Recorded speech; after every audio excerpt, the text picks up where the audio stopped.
Hello friends, नमस्कार। Welcome to my channel Shanti peace of mind.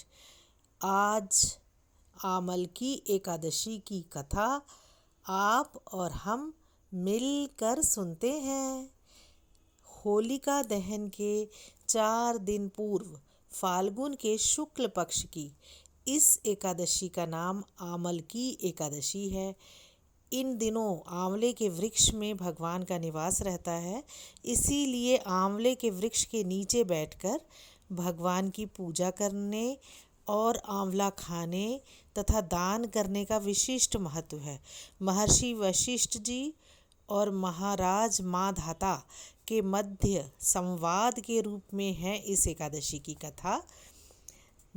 Treta युग में एक दिन महाराज माधाता ने ब्रह्म ऋषि वशिष्ठ जी से अनुरोध किया कि हे मुनिवर, यदि आप मुझसे प्रसन्न हैं तो कृपा पूर्वक मुझे ऐसा व्रत बतलाएं जिसको करने से मेरा सब प्रकार से कल्याण हो।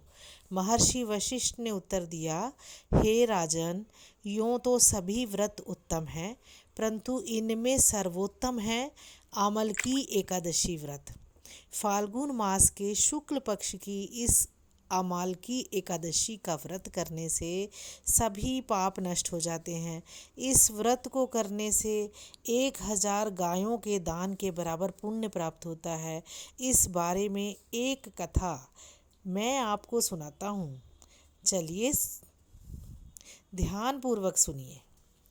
वैदिक नामक एक नगर में ब्राह्मण, क्षत्रिय, वैश्य और शूद्र चारों वर्णों के परिवार आनंद पूर्वक रहा करते थे। वहाँ पर सदैव वेद ध्वनि गूंजा करती थी। पापी, दुराचारी तथा नास्तिक कोई नहीं था।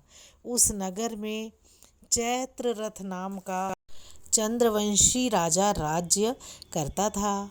सभी नगरवासी भगवान विष्णु के परम भक्त थे और सभी नियम पूर्वक एकादशियों का व्रत किया करते थे।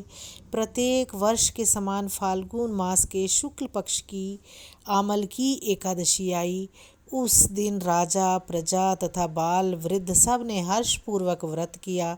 राजा अपनी प्रजा के साथ मंदिर में जाकर कुंभ स्थापित करके धूप, दीप, नैवेद्य, पंचरत्न आदि से आंवले का पूजन करके इस प्रकार स्तुति करने लगा, हे धात्री, आप ब्रह्मा जी द्वारा उत्पन्न हुए हो और समस्त पापों का नाश करने वाले हो, अतः आपको नमस्कार है।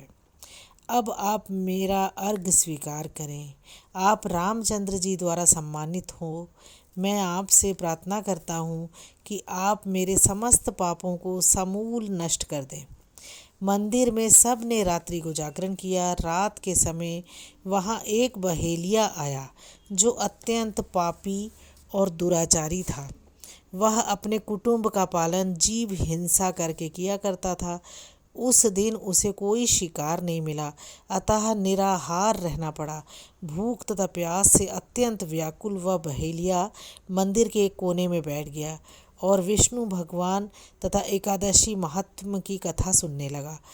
इस प्रकार अन्य मनुष्यों की भांति उसने भी सारी रात जागकर बिता दी। प्रातः काल आकर उसने घर आकर भोजन किया। कुछ समय बाद उस बहेलिया की मृत्यु हो गई। आमल की एकादशी व्रत व जागरण करने के कारण अगले जन्म में उस बहेलिया ने राजा विदुरथ के घर जन्म लिया। उसका नाम वसुरथ रखा गया। युवा होने पर वह चतुरंगिणी सेना तथा धन धान्य से युक्त होकर 10,000 ग्रामों का पालन करने लगा। वह तेज में सूर्य के समान, कांति में चंद्रमा के समान, वीरता में भगवान विष्णु के समान और क्षमा में पृथ्वी के समान था। वह अत्यंत धार्मिक, सत्यवादी, कर्मवीर एवं विष्णु भक्त राजा बना। प्रजा का समान भाव से पालन और यज्ञ करना, दान देना उसका नित्य का कर्तव्य था। एक दिन राजा वसुरथ शिकार खेलने के लिए वन गए। देव योग से वह मार्ग भूल गए और रात्रि हो जाने पर उसी वन में एक वृक्ष के नीचे सो गए। थोड़ी देर बाद पहाड़ी मलेच्छ वहाँ आए और राजा को अकेला देखकर मारो मारो की आवाज़ें लगाते हुए वसुरथ की ओर दौड़े। वे मलेच्छ कहने लगे कि इस दुष्ट राजा ने हमारी माता पिता पुत्र पौत्र आदि अनेक संबंधियों को मारा है तथा देश से निकाल दिया है, अतएव इसको अवश्य मारना चाहिए। ऐसा कहकर वे मलेच्छ अस्त्रों का प्रहार करने लगे। अनेक अस्त्र शस्त्र राजा के शरीर पर गिरते ही नष्ट हो जाते और उनका वार पुष्पों के समान प्रतीत होता। अब उन मलेच्छों के अस्त्र शस्त्र उल्टा उन्हीं पर प्रहार करने लगे, जिससे वे घायल होने लगे। इसी समय राजा को भी मूर्छा आ गई। उस समय राजा के शरीर से एक दिव्य स्त्री उत्पन्न हुई। वह स्त्री अत्यंत सुंदर वस्त्रों तथा आभूषणों से अलंकृत थी, मगर उसकी भ्रुकुटी देख टेढ़ी थी और आँखों में लाल लाल अग्नि निकल रही थी। वह स्त्री मलेच्छों को मारने दौड़ी और थोड़ी ही देर में उसने सब मलेच्छों को काल के गाल में पहुंचा दिया। जब राजा सोकर उठा तो इन मलेच्छों को मरा हुआ देखकर सोचने लगा कि इन शत्रुओं को किसने मारा है। वह ऐसा विचार कर ही रहा था कि तभी आकाशवाणी हुई कि हे राजा, इस संसार में विष्णु भगवान के अतिरिक्त कौन तेरी सहायता कर सकता है। इस आकाशवाणी को सुनकर राजा अपने नगर को चला आया और सुखपूर्वक राज्य करने लगा। महर्षि वशिष्ठ जी आगे बोले, हे राजन, यह आमलकी एकादशी के व्रत का प्रभाव था। जो मनुष्य इस आमलकी एकादशी का व्रत करते हैं वे सभी कार्यों में सफल होकर अंत में विष्णु लोक को प्राप्त करते हैं। विष्णु भगवान की जय।